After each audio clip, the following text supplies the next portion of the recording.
Katie's being Stabbed by weird because she's not wearing flip-flops on rocks. It's awesome. I'm having a blast. Fun? Fun. Came. It's fun.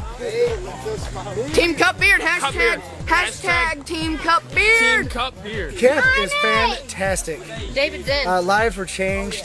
The Holy Spirit moved last night. I'm gonna get really close to the camera because I talk really low and I mumble. But it was an honor just to do worship with these kids, and hearing them sing just blew my mind. God's doing big things. I'm excited to see what else happens tonight. Camp is awesome. We're having a great time. God is truly moving. It's a great time to get out here, have some rest and relaxation, as well as get filled with the Holy Spirit, just enjoying ourselves, getting replenished. We are excited, and we are ready today to go in real heavy and slip and slide. So, everybody, you know how we do it.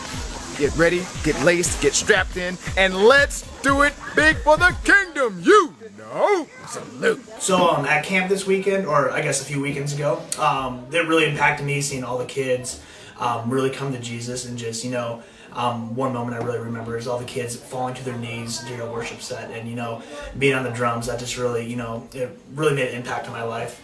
And after coming home from camp, I have never been the same since.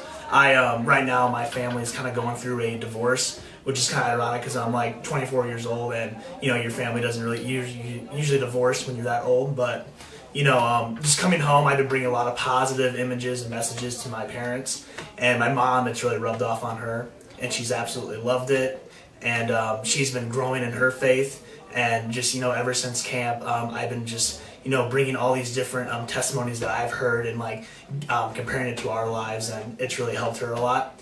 And I'm still working on my dad, but that's a learning process, and it's just been going really well. And I love seeing kids impacted by the Holy Spirit and by Jesus Christ, and by playing music for it. It was one of the best experiences of my life, and I hope I can continue to do it for the rest of my life.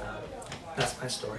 During camp, Juan started crying during worship, and he fell to his knees, and I started praying for him. The Holy Spirit told me to pray for him, and it felt like, as I was praying for him, it felt like a fire was by me, and it just felt so good for praying for someone you love.